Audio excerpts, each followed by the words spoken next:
But I really think the marshmallow is, if you haven't got it in your home dispensary or your dispensary, you need it.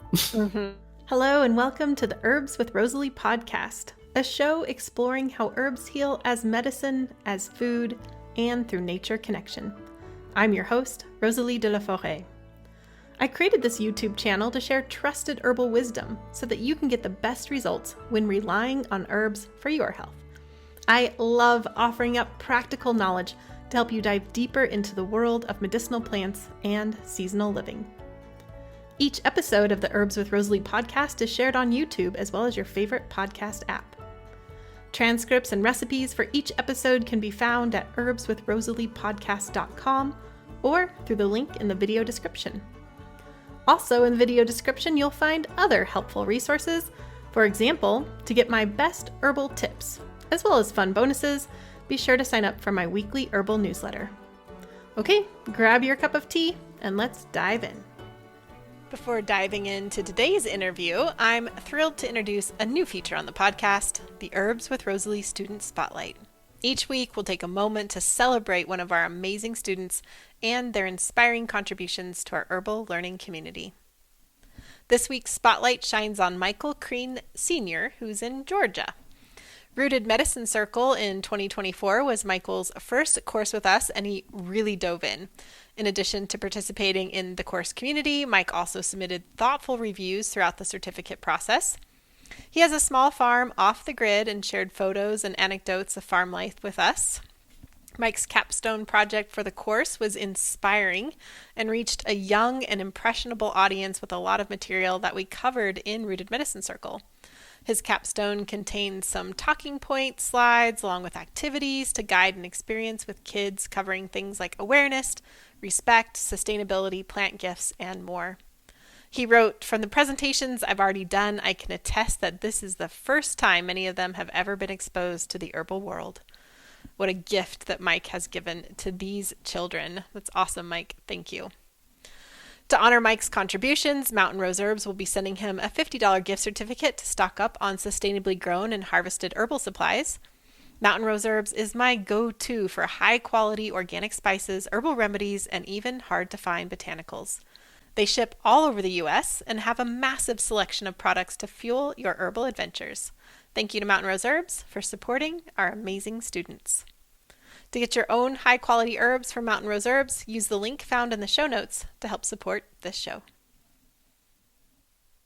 I originally heard about Lucy from a listener who wrote in to recommend her on the show, and I am so grateful that person did because I've become a huge fan of her work. Lucy obviously adores the plants, and I love that she emphasizes forming a personal connection with the plants that we work with. In this conversation, you'll get to hear some amazing case studies about Marshmallow, in which Marshmallow literally saves a person's leg, as well as some insights on what it's like to have a busy practice and run an herbal apothecary. For those of you who don't already know her, Lucy Jones is a medical herbalist with a busy high street practice, Miraballen Clinic in Somerset, UK. She grows or gathers the majority of the herbs that she works with and is a passionate proponent of self-sufficient herbalism. Prior to qualifying in Western herbalism, she studied Tibetan medicine with the great master Khenpo Teru Sainam. This experience deeply influenced her approach to therapeutic practice as well as her relationship with the herbs that she works with. She originally trained in agriculture and forestry and has 2 degrees from the University of Oxford. Her books, Self-Sufficient Herbalism and A Working Herbal Dispensary, are published by Aeon. Lucy, I'm so excited to have you on the show. I've been looking forward to this for so long. Your book is like my go-to book right now, so I feel kind of like a fangirl, like having you on. So super excited, and yeah, just welcome to the show. Oh, thank you. And I think the fangirl thing is mutual, actually. I'm really excited to be on, and it's an absolute honor to be here. So yeah. Oh, wonderful. Well, yeah, I'm just so excited. I want to ask you like 20 questions right now. But I'm just going to learn to pace myself. And I'm really excited to hear your story. You have, I would say, something I've never seen before, a unique backstory. And I'm excited just to hear more about that from you. So how did you get started in all this? Well, I think it's so difficult to distill it in a way, but I do remember as a small child, I was just so at home with plants from the earliest age. And I had two grandmothers who were very keen gardeners and who had amazing gardens. Mm-hmm. And I just spent a lot of time hanging out with the plants and just being really happy. And I think that left its mark on me, and I always saw being with the plants as being like a constant, I suppose, in my life, because we moved around quite a lot. And I just always was drawn to being with plants before I even really knew about herbal medicine, I suppose. And then when I was at school, I started to become so interested in herbs that when we had a school prize, which I was fortunate enough to win the school prize for my year once or twice, and we would be given a book token, and what you did was you chose the book that you wanted, and then they would stick the sort of prize plate inside it, and I chose the Herbal. That was the first thing. I've still got it, actually. Wow. And I think that was the first book that I had to do with herbs. Anyway, that just, I suppose, I feel like the seed was just already there, and I kind of, it just blossomed. And despite my efforts, I'm curious, Lucy. Oh, sorry to interrupt. I'm just curious, because as you're saying that, like, as a young child, you got your first herbal book. So I'm just curious, like, the differences between, what it might be here in North America versus the UK. Was herbalism more easier to find? Was it, like here, I would say 20, 30, 40, 50 years ago, like, kids weren't asking for herbal books. Like, that just didn't really exist. So I'm just kind of curious, like, was there a stronger, just accepted quality of, plants can be medicine? I think so, because here, especially in the UK, we have, I suppose, an unusual history as regards herbal medicine, because in most places it's so, I mean, we are really regulated, don't get me wrong, but in a lot of places it's actually not okay to be in medical practice, or there are a lot of restrictions as to what you can do and what you can't do. And here, whilst there are tight regulations, we have Henry VIII to thank for something called the Quacks Charter. And he made this law that, I'm probably not quoting it correctly, but it was something like, let no person wise in the way of herbs be hindered from their work, or something like that. And that law is still on the statute books. So whilst it's not legal to practice herbal medicine in other European countries, we have this kind of anomaly, which, long may it last. And it means that I can quite happily, I have training, obviously, in insurance and so on, but I'm able to practice full time and see patients and work with them without fear of being burnt at the stake or something. And so would you say it's just, and it's like, because here, even though people can practice kind of under the radar a bit, it's still not like generally, like, people don't in general know, that what herbalism is even. Would you think that, like, just there's a more general understanding that herbalists exists and plants as medicine is an okay thing? I think, I suppose the world that I live in, like, my circle, it's very much accepted, and it's, it's definitely a growing movement and people understand it. But there are still a lot of people who don't really understand how herbal medicine works. They know about it, but they just think, oh, what herb can I take for this and that? Right, and they don't realize, like, that there's more nuance. But yeah, I think it's really becoming such a big thing. And I think that what we probably both share is that our countries, have challenges with our health system, and that it's quite overstretched. And so I find that more and more people are coming to me because they are distressed by the service they've received in conventional healthcare, or the weight that they're having to have, and they feel that it's making them look at herbal medicine as another a route. And it's very exciting for herbal medicine. And it's really nice that it's I mean, it's always shone, hasn't it? But it's going through an upward trajectory, I think, at the moment. Yeah, absolutely. Well, thank you for answering my curiosity there. I know, one thing for people who, if you're not familiar, physiomedicalism, which is a major form of herbalism that developed in North America, actually left North America and went to the UK and kind of flourished there. So, but that's neither here nor there. I want to get back to your story, but thanks for going on a little tangent with me. No, but actually I want to increase just slightly. My teacher, I'm going to fast forward to when I was studying Western herbal medicine. My teacher studied with the physiomedical school in the UK, so that's that nice circle. Oh, but anyway, yeah, back to the story. So one of my grandmothers, as well as being a gardener, was also a healer and a radionics practitioner. So I grew up with the idea of dowsing and ley lines and all sorts of really intuitive things. But yet I was also quite a sort of rational.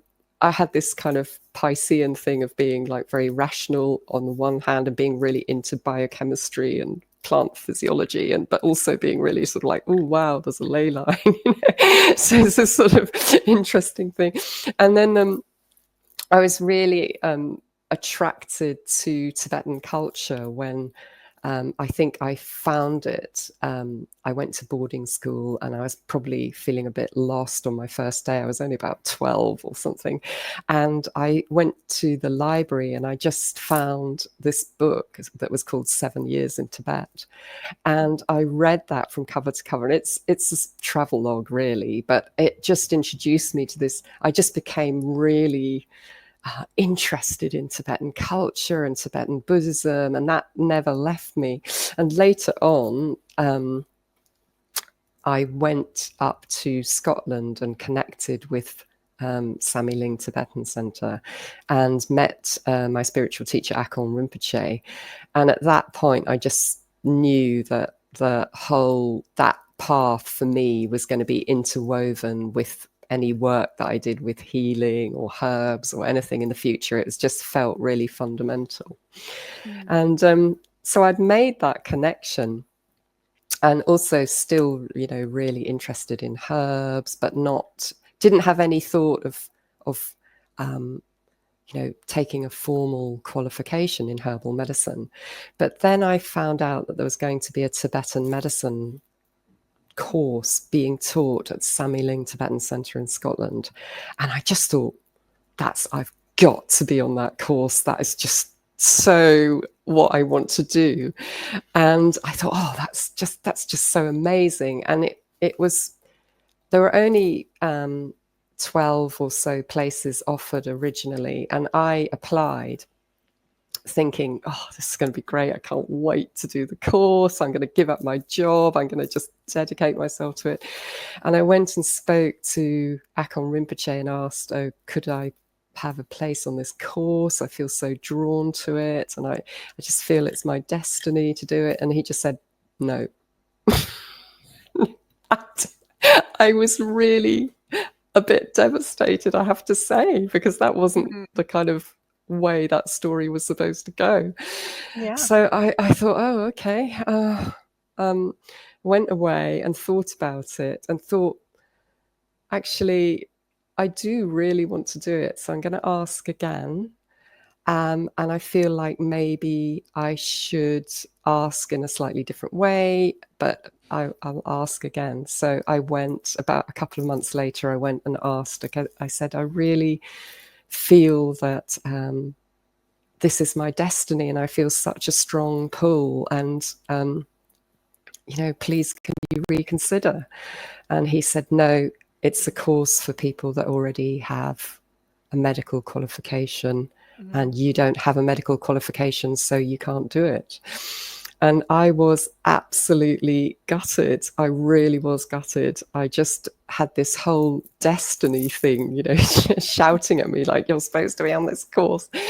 And then I thought another month or so went by, and I thought in a lot of Tibetan traditions, people have to ask 3 times for things. Hmm. And I thought, oh, maybe this is the answer. Maybe it's because I haven't asked 3 times. And also I reflected on the actual course, which was an incredibly rare opportunity, because this Tibetan master called Khenpo Truro Tsaenam, who was the professor of the Lhasa Mensakon, was actually coming over to Scotland for 2 months a year for 4 years. And it was unbelievable that this was happening. You know, he was absolutely incredible high master and lineage holder of Tibetan medicine. And this few Westerners were having the chance to study with this amazing person. And I thought, I need to just recognize this isn't just something that you can just do and think, yeah, I want to do it. You have to really be worthy of that opportunity, because it's a rare and precious thing. And so I went and plucked up my courage, and I thought, I'm going to ask a 3rd time. If he says no, that's it.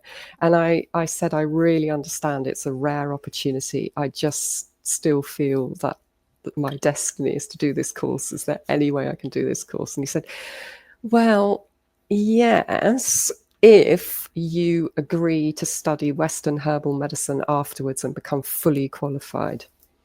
So I did that Tibetan course for 4 years, and then did a course in Western herbal medicine for a further 6 years. Oh, wow.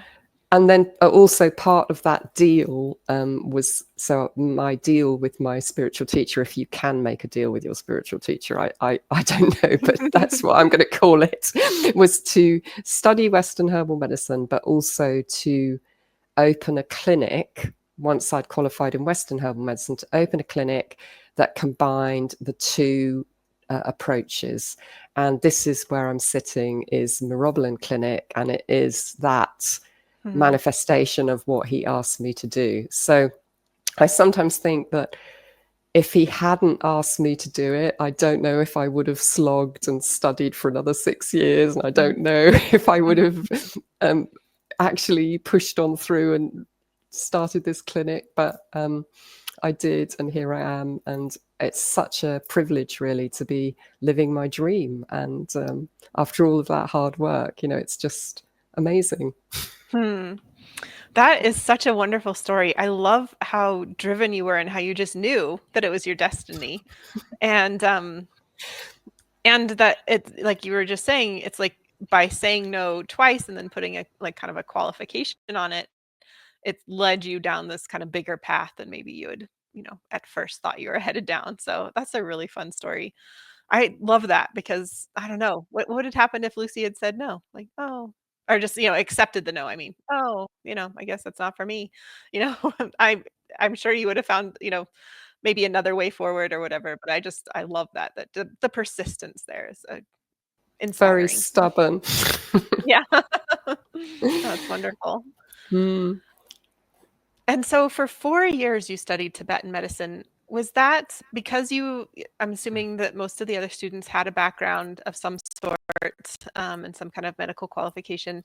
How was that for you? Was it like kind of you were thrown into the hot water? Did everything make sense in the beginning? Was there some struggle there? No, I think actually, as regards the teaching, we were all probably in the same boat, because it was such a different approach. But I think that Akon Rinpoche's plan was that once we had finished the course, because it wouldn't ever be a recognized qualification, it was better for people to have a solid grounding within UK or wherever they were living within that system, so that they could introduce the Tibetan medicine into their work without, you know, breaking the law or whatever. And I think that was a really skillful thing to do, actually. And there's so much that Tibetan medicine can bring to other modalities. So some of the other people on the course, you know, there was a midwife, there was a GP that I remember, there's Reiki practitioners and Chinese medicine practitioners and all sorts of different people. And it was just such a fascinating environment to learn in, because we were all together. We were all, none of us were sort of struggling with the actual concepts of what we were being taught, but it was being taught in Tibetan, and we were asked to learn Tibetan. So that was quite a big thing. Wow. Wow. Oh my gosh. So, yeah, how did you learn Tibetan? Well, we Did you go to had school or? I mean, we had classes, but we were fortunate in that the daily teachings were translated by absolutely excellent translator Katya Holmes, and so we were really lucky. But I think there's this thing that when you're learning a tradition that's been written in another language, you miss so much nuance if you don't understand that language yourself. There's a lot of very subtle concepts and things that are being explained, and it's an ongoing process. I'm still learning. I'm never going to be fluent, I'm sure, but at least to be able to read texts and understand some of the different meanings is really helpful. And also, when looking at Tibetan plants and trying to understand about them, most of the resources are written in Tibetan. So if you can at least read the name of the plant, that's helpful, and its properties.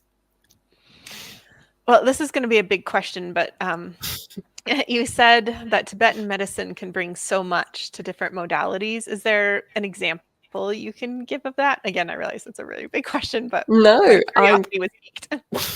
I'm so happy that you asked, actually. I think that so Tibetan medicine is very much, it's Buddhist medicine, and it is, you can't separate the spiritual aspects from the physical aspects. And I think that, I mean, all of us who are working with herbs absolutely recognize that when people are unwell, it's not just physical. There's emotional factors, there's trauma, or even just habitual tendencies that we don't realize are making us ill. There's these kind of not perhaps slightly less physiological factors can be a little bit more difficult to bring into the conversation sometimes with people. But actually having a Tibetan medicine framework where that's just part of it, it's a humoral system. You can talk to your patient about, well, this, from a Western perspective, this is what I would say is going on with you. But it's interesting to look at it as well from a Tibetan perspective. And for example, a lot of people have anxiety, and anxiety is generally linked to an excess of the air humor in Tibetan medicine. And when you start to talk about what that means, that if somebody has too much air humor in their system, it means that they've got an inner instability, that you could look at that not in terms of a mental health instability, but in terms of, blood sugar or adrenal surges or biorhythms sort of out of sync, and the body's so unsettled because it doesn't know where it is. And the way to counteract that air humor is to do things like eat regularly, eat nourishing foods, go to bed at the same time, and all of this advice that we probably give, it's sort of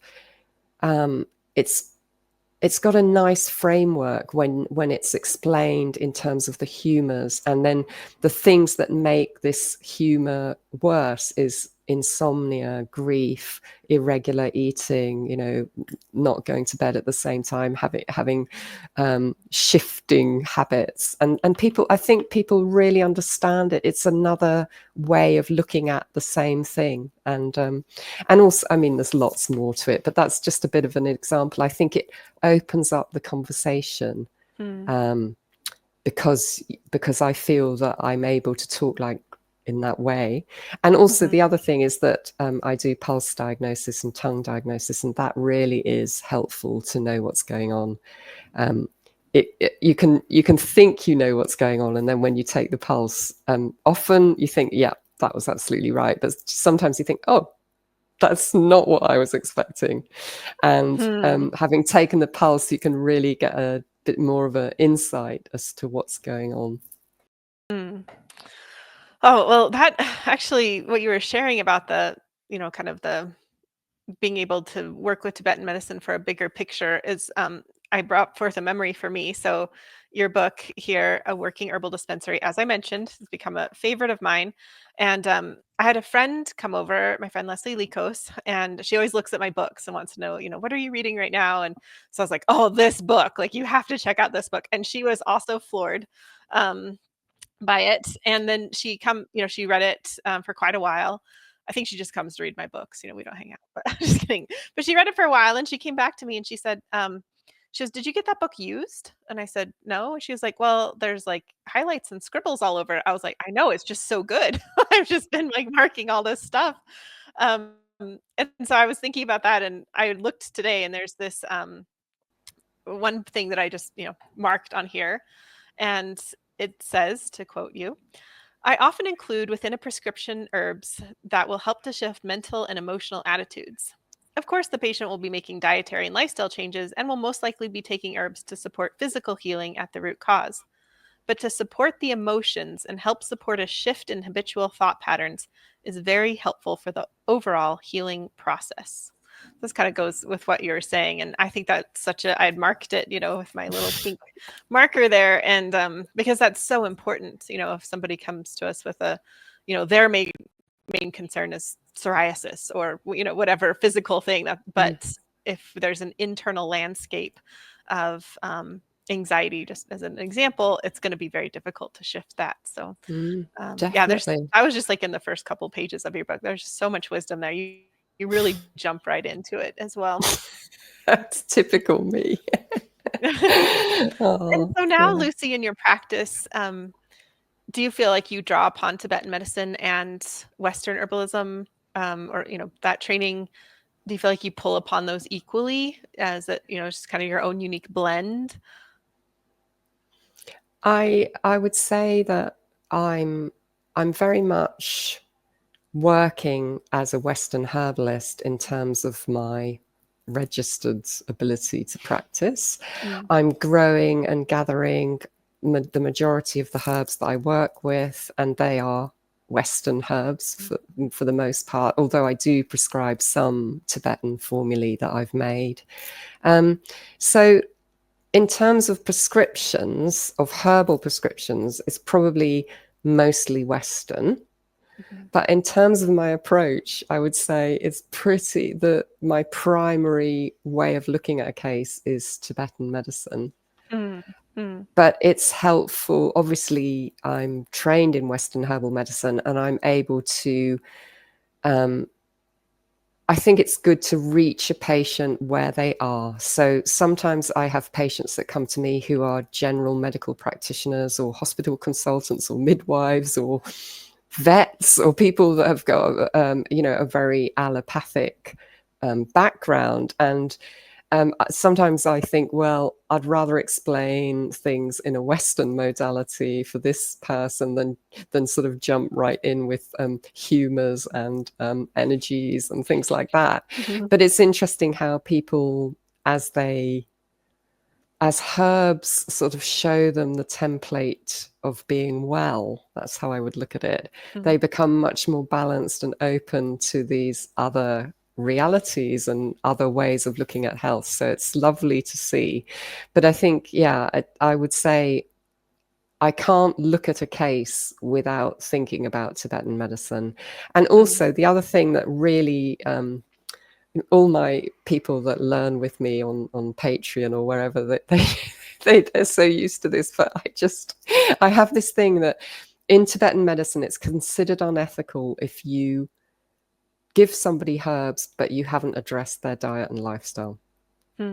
It's just not considered okay, because it's like you haven't prepared the ground for those herbs to work. If somebody, I had a patient once who's drinking 20 cups of coffee a day and wasn't sleeping, it would be ridiculous in that case to give that person herbs to help her sleep. It wouldn't work. And then the person would go away and say, oh, well, I tried herbs and it didn't work, So I think that we owe it to the herbs to sort of make sure that as far as possible, we're explaining the link that, yes, the herbs can help you, but there's other things that you can put in place that will help them really do their job and work. And then, you've got people that are impressed with herbal medicine instead of being disappointed.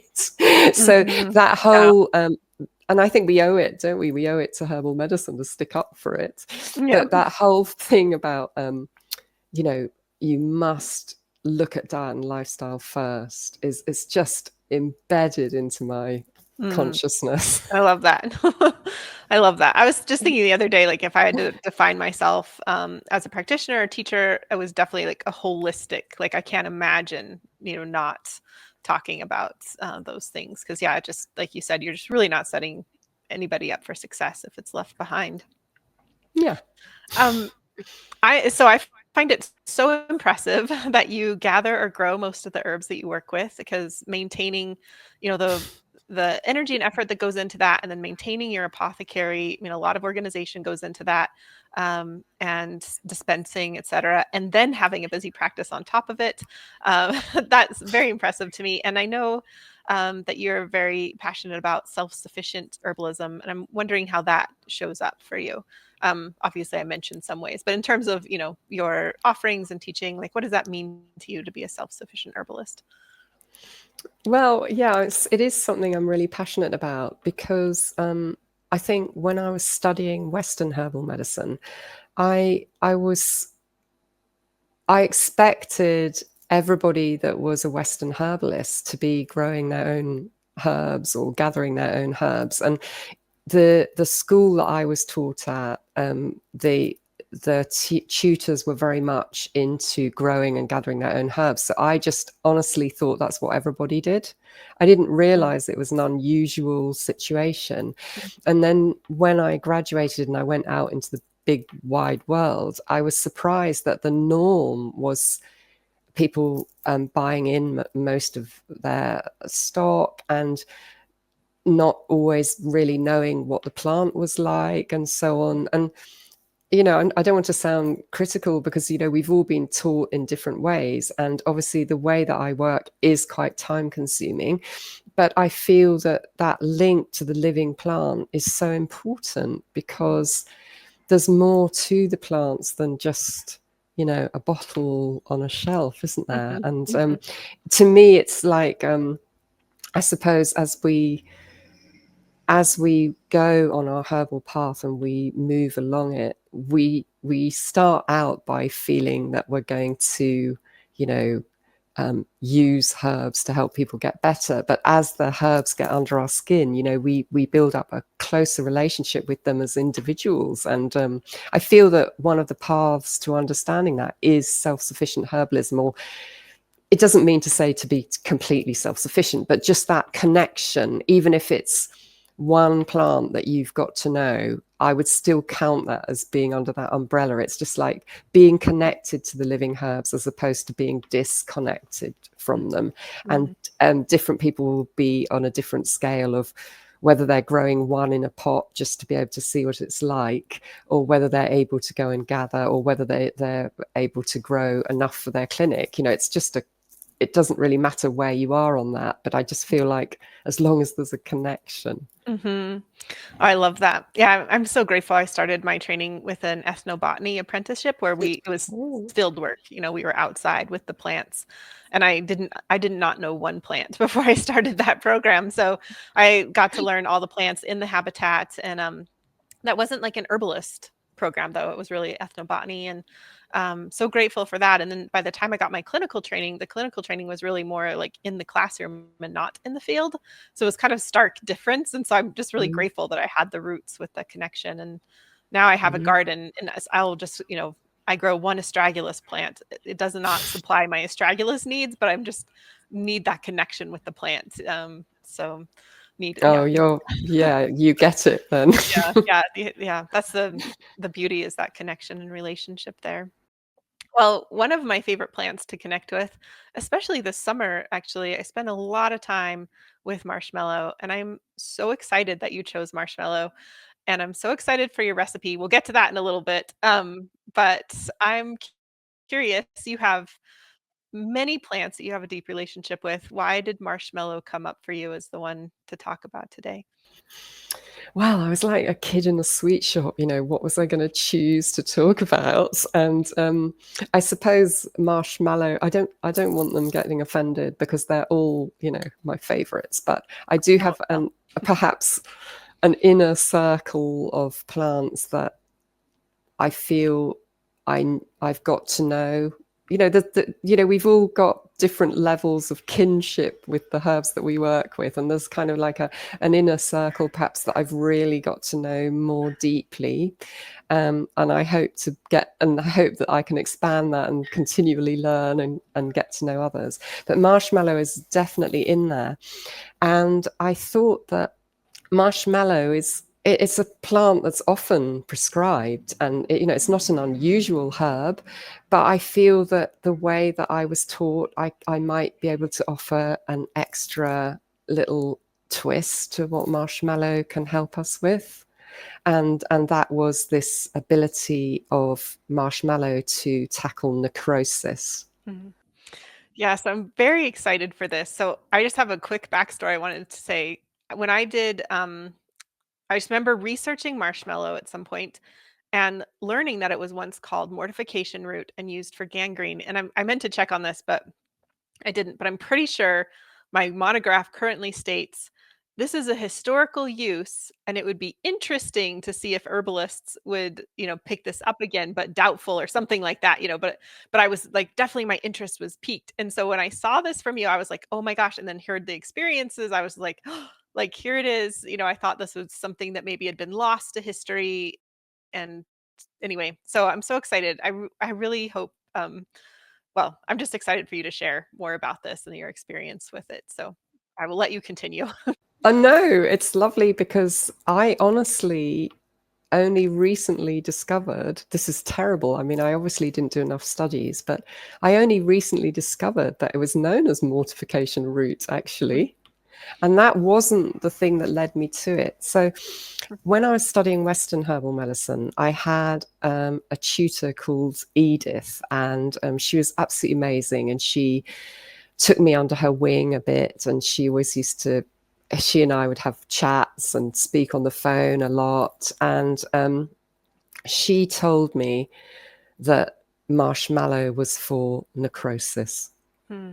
And I just thought, that's what is going on there? We marshmallow is so, I should just briefly outline, marshmallow is such an amazing herb for its moistening and demulcent, and it's anti-inflammatory, and anything that ends in itis, you can give marshmallow for bronchitis, colitis, diverticulitis, tonsillitis, tracheitis, whatever, anything that's inflammatory is going to be marshmallow is going to be lovely and soothing and helpful and calming, and it's just great. So it has incredible properties, but it's this extra, I'm excited that through your work and your lovely podcast, that maybe more people will be able to have this knowledge. So that's what excites me, and that's why in a way I chose it, because I want the herbs to be able to fulfill their destiny. Mm. And anyway, so Edith told me, yeah, it's for necrosis. And I thought, wow, I don't know if I'm ever going to see necrosis, in the 21st century, Mhm. really. And yeah, really interesting. But I'm a bit of a nerd, and I don't forget things like that. So when I did have patients coming in with necrosis, I immediately remembered, oh my goodness, like marshmallow, So, I mean, can I give an example of one of I was these? going to ask because I have read the book, so I'm like I've I might know it's coming, but I'm really excited for you to share them. It's just so inspiring, really, and kind of shows how necrosis might show up in the modern day too. Yeah, Um, I think there's sorry.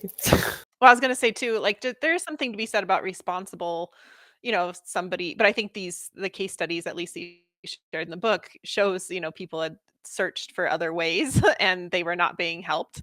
Um, because like if somebody came to me with gangrene or necrosis and I had no experience working with that, I probably wouldn't say like, sure, step into my home office and I'll take a guess at this.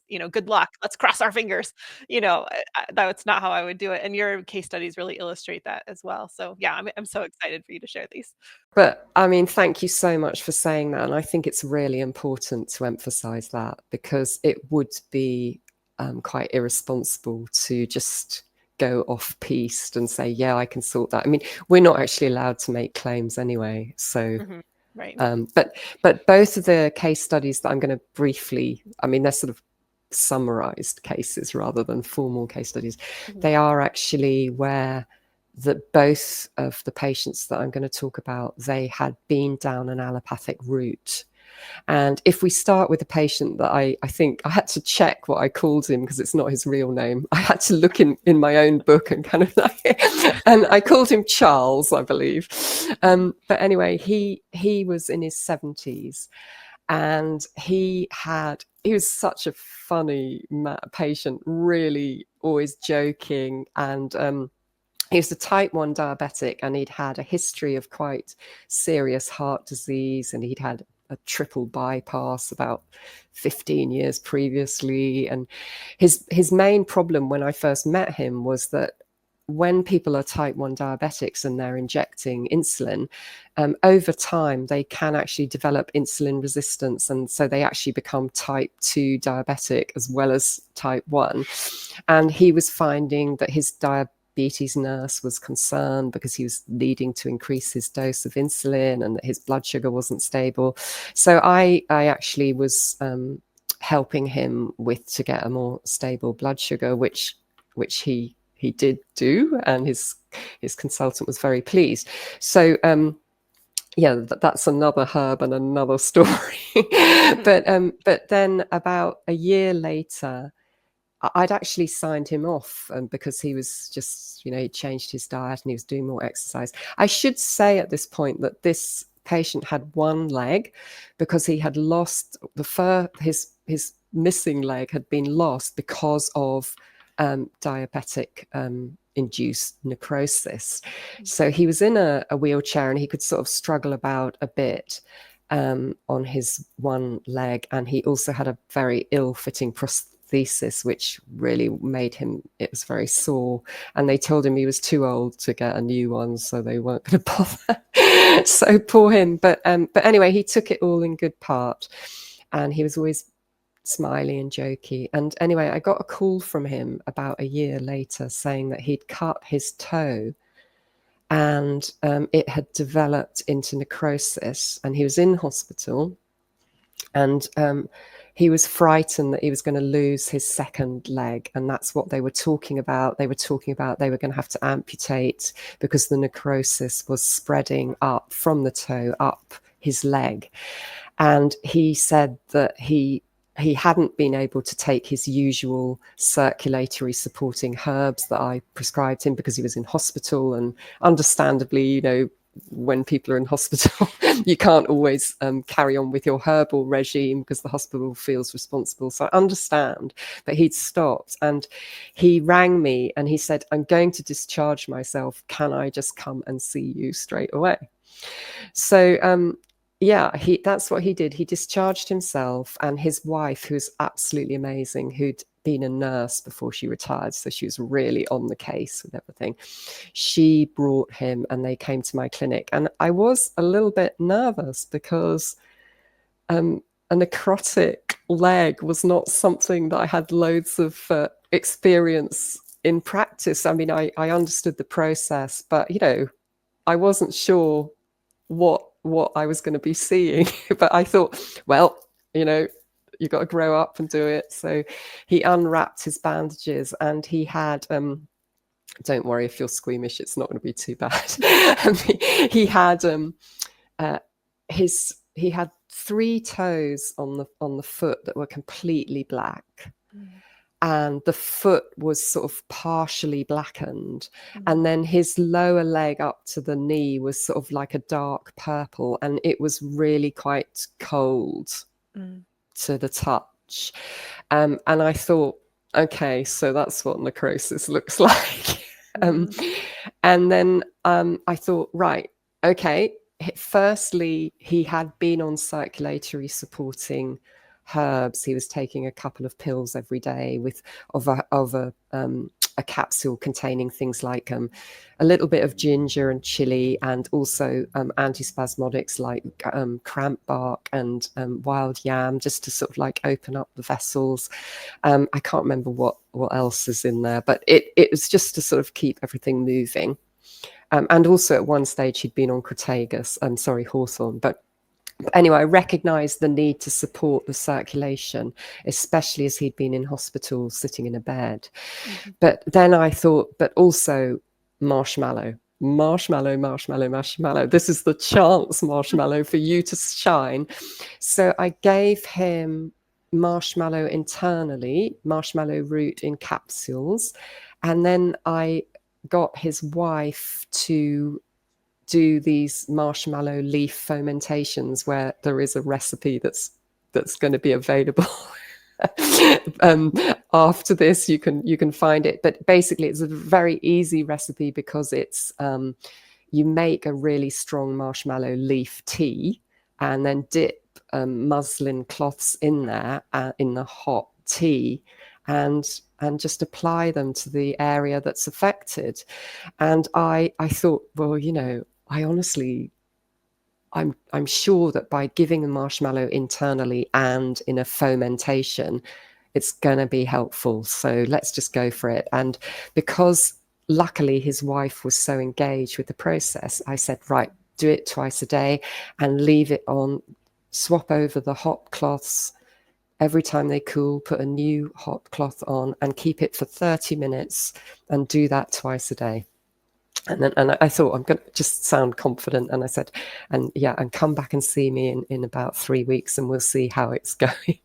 Meanwhile, as you pointed out, he was under the care of a hospital consultant. He was being checked. I had that peace of mind that if it got worse and he was in a dangerous situation, he had that health care continuity. Anyway, he went back to the consultants and they were shocked. They were absolutely shocked because it had improved. And the necrosis seemed to be receding. And when I saw him, which was after the consultants had seen him, and he this Charles rang me and said, oh, the consultants are really shocked and they're talking about I might not need my lower leg amputated now. I thought, oh, that's pretty good, isn't it? That's actually amazing. I was really excited because I thought, wow, Marshmallow, you've come through, that's incredible. And when he came here and I was able to examine him, the lower leg was a much better color and it was beginning to be warm, and the toes were still quite black, but the foot was looking better. And I thought, well, let's just keep going, let's see what happened. And in the end, when it came to the hospital's schedule for sorting it out and amputating, he just lost 2 toes instead of his leg. Wow. Thanks to Marshmallow. Yeah, Marshmallow. Yeah, I feel like people love this herb because it is one of our, best emulsants. It's sustainable, it's easy to grow, so many things, but most people don't think of it for necrosis as, it's a, wonderful way to soothe inflammation through the digestive tract, for example, or to help with, tightness and dryness in the lungs. But yeah, I love this so much. I feel like I've just been waiting to hear this story for many, many years. And there's one other, I think perhaps the example I've just given is perhaps a more unusual thing that many practitioners, you wouldn't necessarily expect to see something like that. I mean, although diabetes is a common condition, so it's worth remembering. But I think maybe more prevalent is that when you have people with long-standing diverticulitis, you can get necrosis in pockets of the gut. And it's not, obviously it's not something you can see, and of course in that case you can't really treat that with the fomentation that I'm sharing as my recipe, but it still applies that if somebody has this sort of really painful diverticulitis, and it's very acute, and no antibiotics, and the treatment doesn't seem to be helping, then you can suspect, well, maybe there's some necrosis. And I had a patient also in her 70s actually, who I called Victoria, and she had a really severe episode of painful diverticulitis, and she couldn't eat, and she just lost so much weight. When she did eat anything, she had explosive diarrhea and terrible pain. And she rang me in absolute extremis saying, I feel like I'm just wasting away.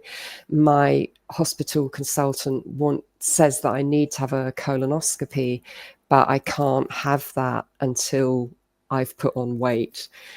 So I thought, oh, this sounds really extreme. Poor thing, she's in so much pain. But I did think there's a possibility here that there's necrosis. And I thought, I don't know if there's necrosis. It could just be really acute inflammation. But I thought, either way, Marshmallow's got this as best as possible, So I gave her marshmallow capsules to take 6 a day, 1 before and 1 after each meal. Now, at that time, she wasn't even eating. So I said, I want you to take 1 before, and then even if you're just having a sip of water, have another one, so that you've got this routine of 3 so-called meals a day. And after a little bit of time, she was able to have a bit of food, and she started to put on weight, and the pain went, and she was able to have her surgery, and she had her colon resectioned, and she's actually doing very well. This is probably about 20 years ago, and she's now in her early 90s, and she's stubbornly sort of managing to cope. But I can't actually prove 100% that there was necrosis there, but I did suspect it because she'd had repeated treatment with antibiotics and nothing was touching it. And then after the marshmallow therapy, it did really make a massive difference. Oh my gosh, Lucy, I love these stories so much. It makes me, people ask sometimes, like, are pharmaceuticals as good as, are herbs as good as pharmaceuticals? And they're just different. But to say that, like, I think some people think of herbs as being like weak or antiquated or a hobby or, something for a boo-boo, but these are powerful beings that bring so much healing and can bring answers when Western medicine sometimes can't, so I love it. Yay, marshmallow. Yeah. And I think, that's such a good point you've made, because I think that we don't always have to know exactly what's going on. We need to know that anything that we give is not going to interact with existing medication. It's not going to be contraindicated with someone's condition. So of course we need to know quite a lot, but sometimes we might not know the exact tiny details of what's happening, but we can trust that as long as the herbs are safe, given that person's medical history and constitution and their existing drug regime, as long as they're safe, they can actually do things that we never even imagined. And if we just trust in the process, so we give something that's safe and then we just watch this magic happening, it's amazing. It's so much better to be able to trust in that process as much as we're able to within the constraints of being safe and within the law. But once we are able to trust in that process, that's where the magic happens. There's magic. Things that we never imagined could happen do happen. I'm so grateful for your patients that they had an option, they had a choice. so that they could kind of get the best of both worlds. And ultimately, because if they had just had the one choice, we don't know what their outcome would have been, right? If they just had Western medicine. So it's a wonderful thing. I always feel this with herbal practitioners. It's such a gift to the community that they work in, and to broaden people's options out there. I do want to highlight, you've mentioned it, so there is the recipe for the marshmallow leaf fomentation. People can download that in the show notes. Beautifully illustrated as always, but something, as we're seeing, good to have in your toolbox. So thanks for sharing that, Lucy. Since you were just speaking of safety, maybe I'll prompt you to share about absorption issues with marshmallow.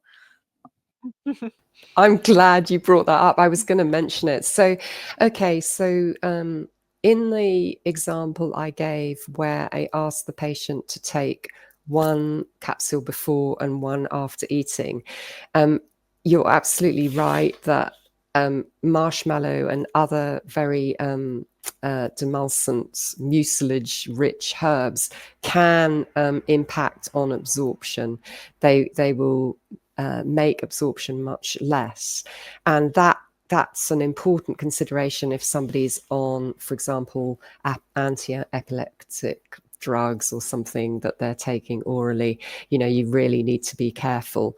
But I quite often prescribe, sorry, I'm getting ahead of myself. So the general advice is that if you're going to give somebody a marshmallow internally, marshmallow, whether it's leaf or root, whether it's a capsule or tea or whatever, it's best to leave it 2 hours before eating, or take it 2 hours after eating, so that there's a good window where your gut is able to absorb everything normally.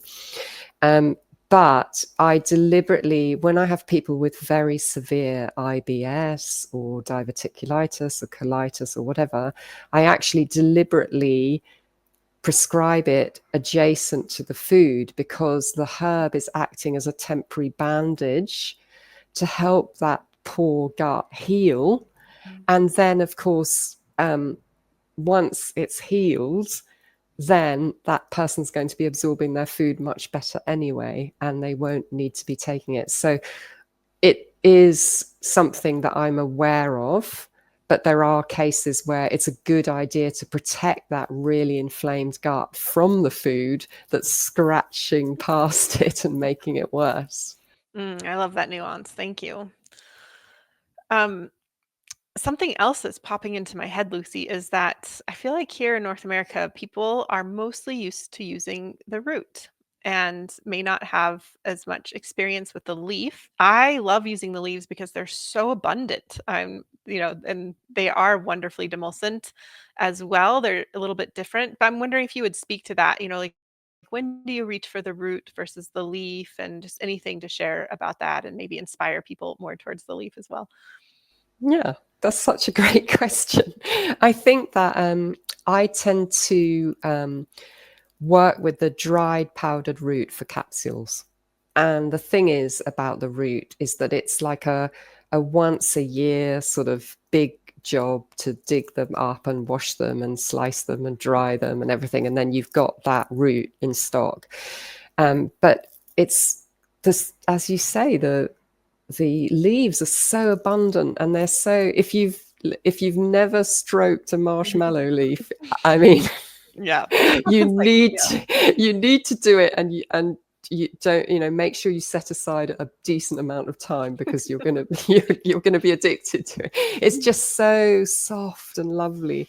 And I think that these leaves, you can take a harvest of the leaves and then more come, whereas when you dig up the root, it's quite a big operation, and it is lovely. Don't get me wrong, the root is a fantastic medicine, but I think sometimes it's really helpful to be able to prescribe the leaf in things like herbal teas. So if you've got somebody with a stomach ulcer or gastritis, and you want them to just have a nice herbal tea mix with perhaps calendula and a few other, maybe a bit of chamomile, but marshmallow leaf to provide that demulcency. And it's just so easy to infuse it as a tea in hot water, compared to chopping the root and making a decoction, and it's an easier, a more everyday kind of thing that patients can fit in with their schedule. So and I think with the fomentation, to be perfectly honest, I thought that would be easier for the patient and his wife.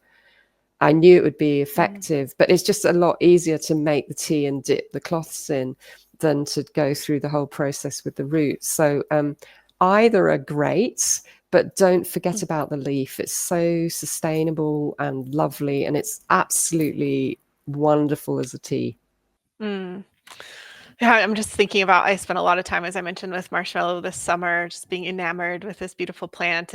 I have it in a raised bed, but it was, well beyond my height. So I don't know, 8, 9 feet, 10 feet tall. It was way beyond me. But when it was in bloom, I was really surprised that the bees loved it so much, because those beautiful flowers are not brilliantly colored. They're white and kind of some pinkish on them with the stamens and everything. They aren't incredibly aromatic. They aren't a lavender, for example, but the bees really, really loved it. I mean, that whole plant is just buzzing with the bees. So they find that's fascinating. They're obviously getting some love and some good stuff from the marshmallow as well. I find it interesting that you're working with the powdered roots in capsules. I'm actually a big fan of powders. Sometimes I feel like actually in North America, people don't like powders as much, and capsules aren't appreciated as much. But I'm a big fan because I like the idea of the whole plant being ingested versus, anything else we do, like a tea or an alcohol extraction is an extraction, and we're leaving parts of the plant behind. And then, there's pluses and minuses to it. There's never one way to do it. But that's one reason why I love powders, is because we get the whole plant, and then our digestive system gets to work with it and make decisions and that sort of thing.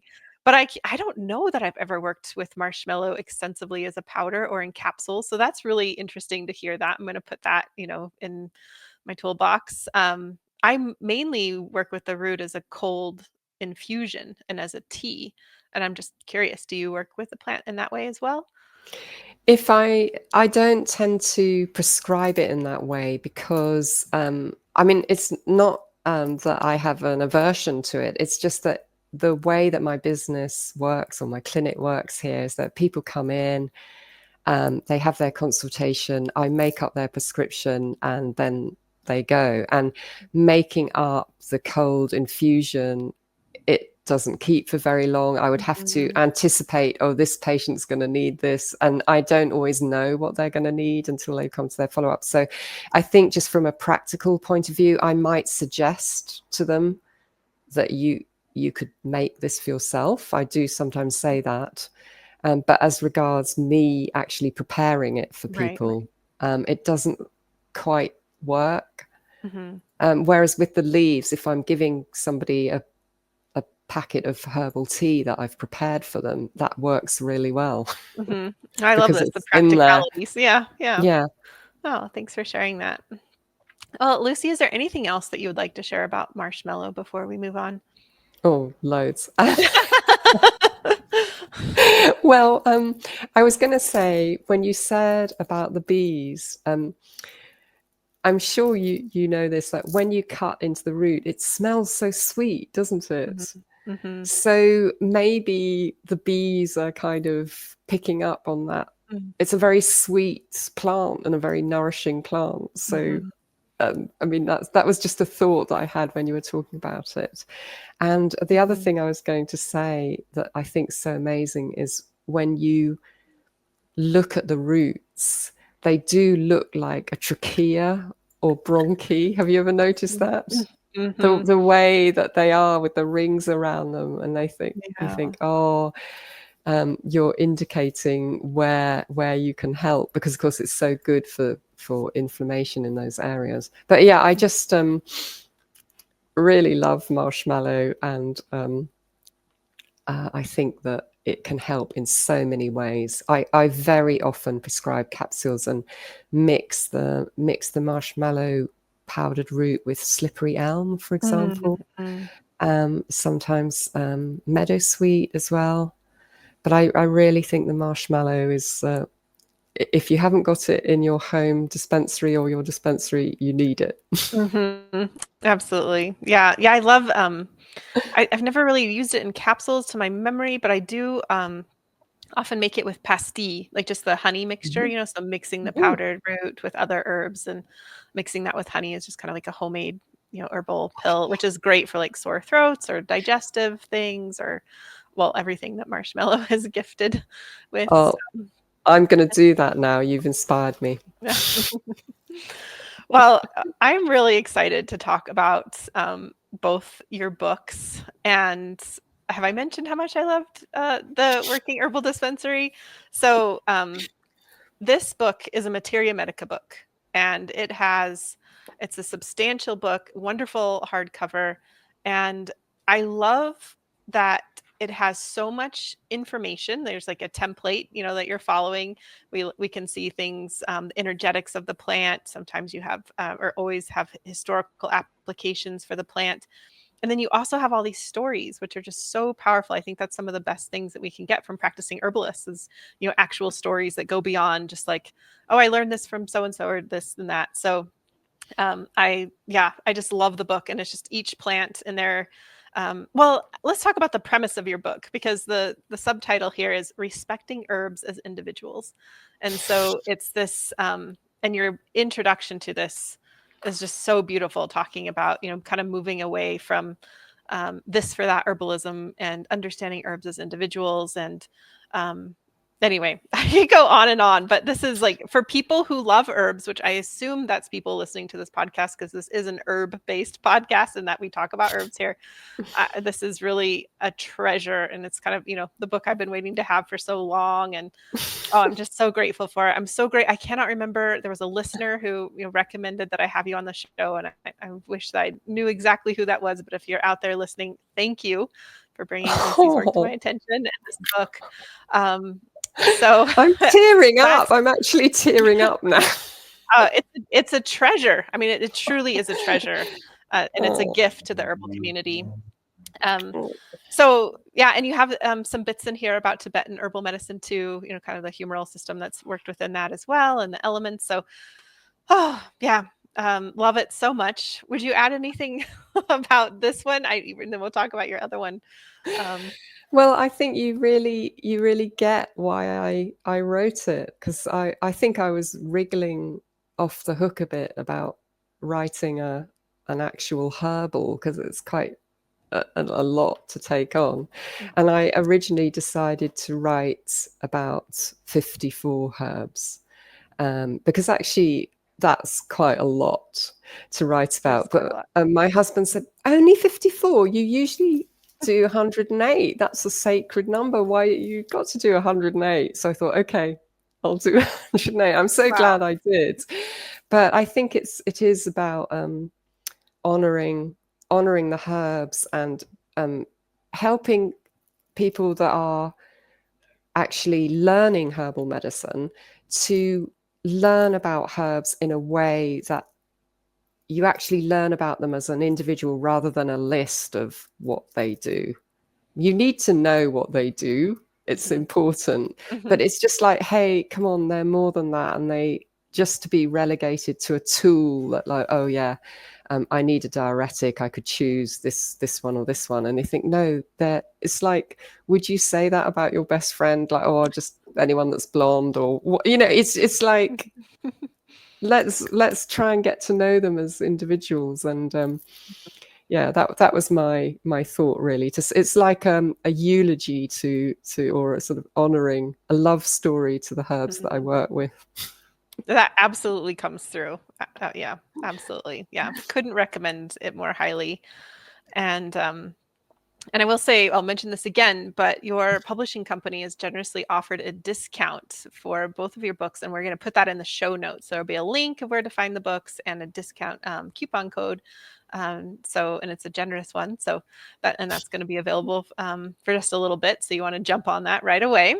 And so as much as I'm fangirling over this book, I feel kind of bad. I have not yet got your second book, but I am definitely going to, probably right as we get off the call. I'd love to hear about self-sufficient herbalism. Well, I mean, we sort of mentioned a bit before about how I was taught by herbalists who grew and gathered their own herbs, and I thought that everyone did that. And then when I started my practice, I was just really shocked that there were herbalists who weren't doing that and who'd been taught in a different way. And I mean, I'm saying I'm shocked. I don't want to sound as in a sort of superior way. I just was shocked. I just thought that the way that I was taught was the way. And then I thought, well, perhaps that knowledge, my teacher, one of those, Edith and then Barbara, and Barbara was always planning to write a book about basically how to grow things, how to harvest them, how to make your own tinctures, and all of the things that I was taught. I was expecting her to write the book, and then she just didn't seem to be writing it. And then sadly she died, and I just thought, oh, well, someone else ought to write the book. Like, who's going to write that book? It's a really important book that needs to be written. And I sort of thought, oh, well, it's not going to be me, because there's people that know much more about it than me. I'm just, starting out and everything. And then a few years later, I thought, nobody's written that book. I think I need to write that book. I never sort of set out to be an author. It's just that I thought that knowledge is so important. It's got to be put out there. And even if it's just a starting point, because everyone will have their own point of view about how to make a tincture or how to grow things, but it's just like, hey, this is actually a way of working that's got so many benefits, and can we just bring that into the conversation about herbal medicine, that let's try and be more connected to the plants. So that was it. I was a reluctant sort of author, but the plants, I feel like they encouraged me. I'm so glad that they did. Yeah, two very important books. I'm excited to get Self-Sufficient Herbalism, and this, the Working Herbal Dispensary is quite the gift, and I'm so glad that the plants called you out to come work for them and write about them so that we can all benefit. Oh. And again, in the show notes, I'll have a discount code there and links for people to find those books really easily. So thank you. And thanks to your publishing company for offering that. Well, we're kind of drawing to the towards the end of the interview. It's gone by so fast. I don't really want it to end. It's been so lovely. But I do have one last question for you. And that is, how has herbalism surprised you? Oh, yes. Well, it has surprised me. Was when I first started practicing, I was quite nerdy when I'd learnt all my herbs and understood how they worked and all the information. And I really had the impression that, right, now I'm a qualified herbalist, I'm going to use herbs to help people get better. And what a great job that is. And then after a while of being in practice, that felt a little bit uncomfortable, because I thought, actually, who am I to sort of use those herbs and prescribe them? I get the feeling that in a lot of cases, the herbs really know more what they're doing than I do, but we're kind of, so I thought, well, let me think of it as being a partnership. That felt better. So I felt like, the herbs and I are in a partnership. And I do, I often feel like that, but also more and more as time has gone on, I actually sometimes feel as though I'm working for them, like a catalyst to help them get to the people that need them, which might sound a bit strange. But if you're listening, and I bet you've had the experience where a herb has popped up in your garden, or when you go for a walk, there's a herb that kind of seems to be really prominent, and then you find out, oh my goodness, I really need that one. And I just feel like there's this deep relationship that we have with our plant kin, and we've always had it, but we're kind of used to trying to be rational, and that's all, you know, a bit woo-woo and all the rest of it. But over time, when you're working with herbs every day, that seeps into you and you really can't ignore it anymore, that there is this deep relationship. And when you open up to it, you know, it just, incredible things can happen, real sort of intuitions. And actually, when I'm in here prescribing for patients, very often I will write a prescription out and I'll just get this feeling, there's something missing, there's supposed to be something else in this prescription. And it's kind of embarrassing because the patient's sitting there and I'm trying to look all professional and sort of, yes, right, just and I'm thinking that there's something trying to come through. So I said, and then I'm quite open with people. I say, actually, it just feels like there's something missing. I'm just going to take a moment. And then I think, I hope I'm not being too weird. But anyway, and then I sometimes go and walk along my shelves and sort of look at them, and then I think, oh yes, it was that one, of course that needs to be in the prescription, you know. And you think, how did that happen? You know, I really had that intuition that something else needed to be in there.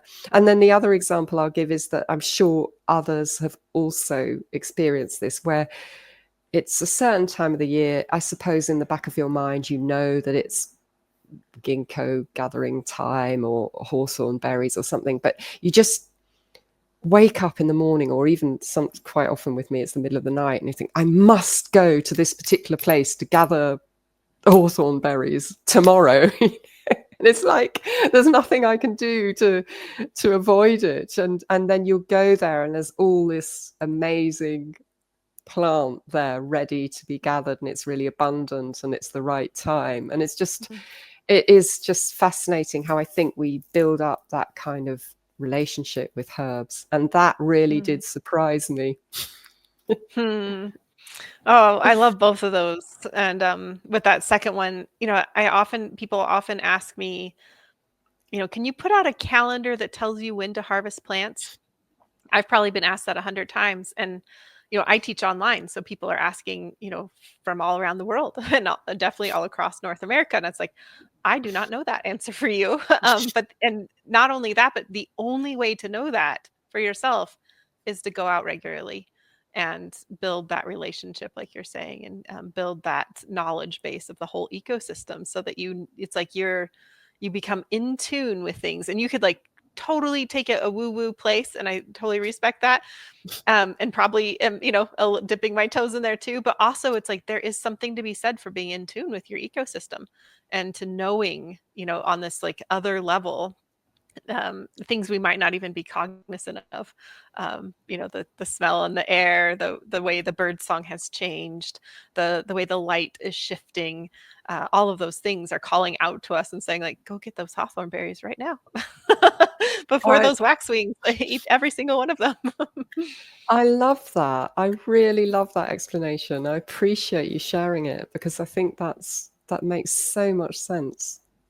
Yeah, and I have no doubt, Lucy, that you're very in touch with your ecosystem and your community and the plants themselves. I mean, that is something, you cannot buy that, you cannot rush that. There's no short track for that. It really comes in like what we might call dirt time, right? Like putting in the time, putting in the relationship, the reciprocity that happens there. And it's such an honor to speak with you, as someone who has really invested that time and is now, you know, gifting that back to us humans, so that we can learn from you and your experience as well. And yeah, it's just been an absolute pleasure and delight to speak with you.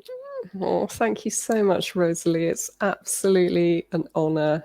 And I've just been in fangirl heaven this whole time. Likewise. Well, thanks again, Lucy. Oh, thanks. Thanks for being here. Don't forget to head over to the show notes at herbswithrosaleepodcast.com to download your beautifully illustrated recipe card and to get a transcript of this show. There, you'll also be able to sign up for my weekly newsletter, which is the best way to stay in touch with me. You can find more about Lucy's offerings at mirabalanclinic.com. Check the show notes for that link. And also check out the show notes for the discount code and links to get both of Lucy's books. I highly recommend them. If you want more episodes to come your way, then one of the best ways to support this podcast is by subscribing on YouTube or your favorite podcast app. I deeply believe that this world needs more herbalists and plant-centered folks, and I'm so glad that you're here as part of this herbal community. Also, a big round of thanks to the people all over the world who make this podcast happen week to week. Emily Thomas Anderson is the project manager who oversees the entire podcast operation, from guest outreach to writing show notes and on and on. I often tell people, I just show up. Emily does most of the heavy lifting. Nicole Paul is the operator for the entire Herbs with Rosalee school and community. She keeps an eagle-eye view on everything to ensure it's running smoothly. Francesca is our fabulous video and audio editor. She not only makes listening more pleasant, she also adds beauty to the YouTube videos with plant images and video overlays. Tatiana Rusakova is the botanical illustrator who creates gorgeous plant and recipe illustrations for us. I love them, and I know you love them. Once the illustration is ready, Jenny creates the recipe cards as well as the thumbnail images for YouTube. Alex is our behind-the-scenes tech support and social media manager, and Karen and Emily are our student services coordinators and community support. If you've written in with a question, undoubtedly you got help from them. For those of you who like to read along, Jennifer is who creates the transcripts each week. Xavier, my handsome French husband, is the cameraman and website IT guy. It takes an herbal village to make it all happen, including you. Thank you so much for your support through your comments, reviews, and ratings. One of my favorite things about this podcast is hearing from you. I read every comment that comes in, and I'm really excited to hear your thoughts about Marshmallow and this conversation. Okay, you've lasted to the very end of the show, which means you get a gold star and this herbal tidbit. For this herbal tidbit, I thought I'd read a section of my own monograph, and I do have a solo video about that on the podcast and YouTube. Here's the excerpt about marshmallow for wounds. Marshmallow root is a powerful healer for the skin. It's long been considered a powerful topical treatment for wounds and burns. In the past, it was called mortification root because of its ability to prevent gangrene. While the marshmallow herb was used historically to prevent gangrene, you don't commonly see it used for antimicrobial applications in modern herbalism. In addition to this historical use, modern-day research is shedding light on marshmallow's antimicrobial features. In a study which looked at 16 different herbs and their ability to address things like E. coli, a common gut and urinary tract infective bacteria, the researchers remarked that some of the results were unexpected. Althea officinalis, marshmallow, affected microbial metabolism in spite of the lack of literature precedent. Well, they didn't know where to look. King's American Dispensary, written in 1898, writes, externally, marshmallow root is very useful in the form of poultice to discuss painful inflammatory tumors and swellings of every kind, whether the consequence of wounds, bruises, burns, scalds, or poisons, and has, when thus applied, had a happy effect in preventing the occurrence of gangrene. The infusion or decoction may be freely administered.